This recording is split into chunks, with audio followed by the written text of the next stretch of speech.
C'est entendu. Alors, qui sont-ils, que peuvent-ils, ces élus du comité de normalisation de la FECAFOOT? C'est un groupe de 5, mais que peuvent-ils faire dans le contexte camerounais que nous connaissons? C'est dans le zooming de Joseph Gouet Amandin que nous aurons peut-être la réponse.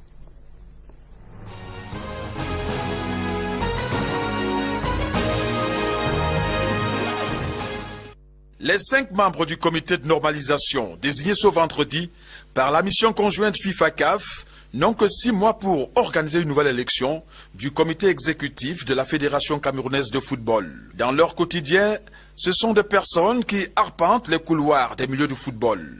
Maître Marcel Denise Ambomon, la vice-présidente, et les membres Maurice Samuel Bélé Dimo, Dr Abdou Oumarou et Kevin Diomo accompagneront Maître Dieudonné Api, à qui incombe la tâche de présider aux destinées de ce comité de normalisation. À ce jour, Maître Dieudonné Api est l'un des conseillers juridiques du footballeur Samuel Eto'o. Le président du comité de normalisation de la FECAFOOT a 66 ans. Il est avocat et son cabinet est basé à Maroua, à l'extrême nord du Cameroun. Il a assis sa notoriété d'avocat en défendant la cause de l'ancien directeur de la sécurité présidentielle du président tchadien déchu, Hissène Habré. Côté politique, Maître Dieudonné Api a été coordonnateur de l'ensemble des partis politiques et d'associations qui ont soutenu la candidature de l'opposant John Froundi à la présidentielle camerounaise de 1990. Depuis 1995, Maître Api milite au sein de l'Union nationale pour la démocratie et le progrès, l'UNDP. C'est donc en toute indépendance qu'il va conduire le nouveau comité de normalisation de la FECAFOOT. Ses collaborateurs et lui ont pour mission principale de gérer les affaires courantes de l'instance fêtière de football camerounais. Ils sont aussi chargés d'élaborer, en consultation avec toutes les parties prenantes, des nouveaux statuts en conformité avec les statuts et standards de la FIFA, tout ceci dans le respect de la législation du Cameroun.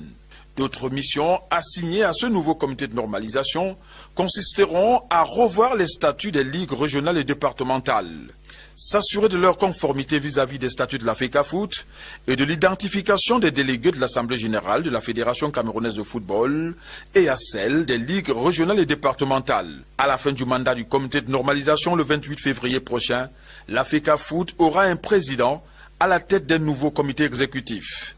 Les 5 membres du comité de normalisation installés ce vendredi n'y seront pas éligibles.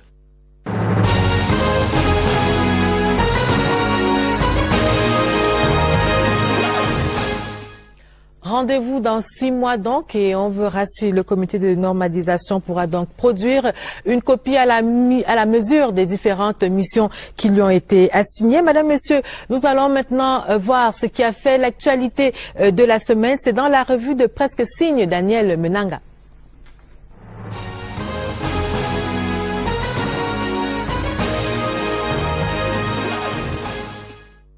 « 31 août 2017 ». Clôture des opérations de révision des listes électorales à Elections Cameroun. À peine 6,5 millions d'inscrits s'insurgent le jour de mercredi qui publie les premières statistiques des l'ECAM.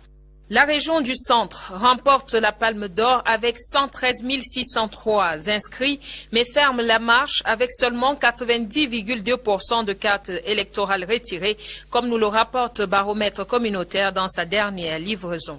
L'hebdomadaire de Mélanie Betebembia fait également un zoom sur Cabral Libye, le promoteur de l'opération 11 millions d'inscrits qui n'a malheureusement pas atteint l'objectif. D'autres qui sont passés à côté de leur objectif, ce sont ceux à l'origine des affrontements à Kumbo dans le nord-ouest lundi dernier. Le calme y règne. La ville était sous tension, comme nous le rappelle le jour de mercredi. Pour cause, le commandant de compagnie de gendarmerie de Kumbo et ses éléments sont allés mener une opération de destruction d'un champ de chanvre indien à Kissem. Les populations s'y sont opposées. Bilan des affrontements, 2 morts. Le commandant a depuis lors été limogé sur instruction du président de la République.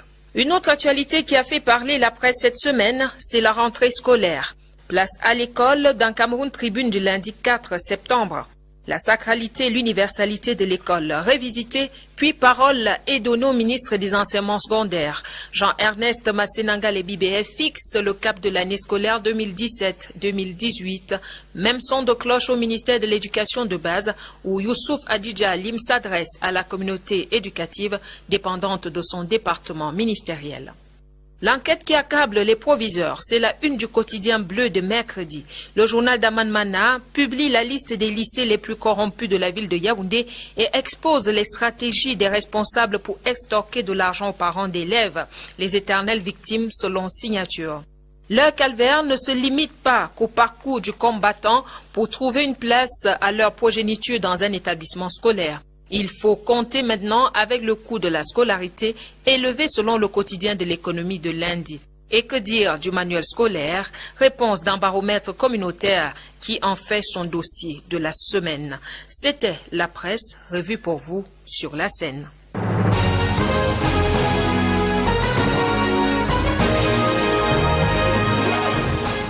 Vous l'avez corrigé par vous-même, il s'agissait bien de la revue de presse de Martine Noël Ndengue. Alors, messieurs, pour finir, le comité de normalisation, est-ce la panacée? Jean-Bruno, en quelques secondes. Écoutez, ce sont les membres de ce comité qui vont faire le boulot.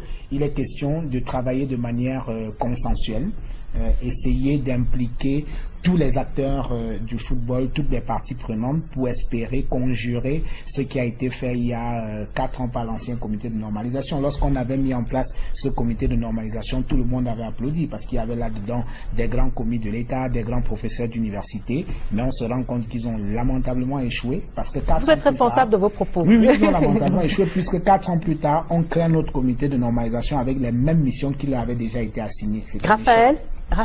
Alors, il faut faire simple. Le football, je le disais déjà tout à l'heure, génère beaucoup d'argent. Donc, il y aura toujours beaucoup de convoitises, il y aura beaucoup de tensions, il y aura des crises. Ça fait que c'est pas le comité de normalisation qui soit présidé, je sais pas s'il faut aller chercher quelqu'un sur une autre planète, qui viendra résoudre par un coup de baguette magique les problèmes du football camerounais qui sont connus. Il y a des scandales financiers, il y a des problèmes autour de l'équipe nationale, et il y a des problèmes dans l'organisation du championnat même, D1 et D2. Et ça fait que pour qu'on avance, pour qu'on sorte de toutes ces crises, bon, déjà, il faut un engagement sérieux de chacun. Il faut un consensus. Et jusqu'à présent, c'est ce consensus-là qui fait défaut. C'est entendu, Raphaël. Yves Yopa. En fait, je voudrais dire que ce problème se pose au moment où nous avons une crise identitaire, nous avons le multiculturalisme, le débat sur la common law et un autre. Bien, je voudrais bien m'assurer que les présidents de clubs demain ne vont pas remettre en question les travaux de ce comité. Parce que les enjeux du football, comme il disait tout à l'heure, sont énormes. On a les problèmes des droits de la propriété intellectuelle, les droits médias, les droits marketing. Il faudrait trouver des gens qui ont l'expertise de comprendre de quoi il est question. Il s'agit plus simplement du calcul, je tape dans la balle, ou bien je sais organiser un tournoi, mais c'est plus complexe que cela. Je voudrais m'assurer que ce comité fera appel à des gens comme Ayatou, qui ont quand même placé la CAN. Et peut-être à vous également. Mais pourquoi pas? Mais en fait, c'est une question de faire appel aux expertises.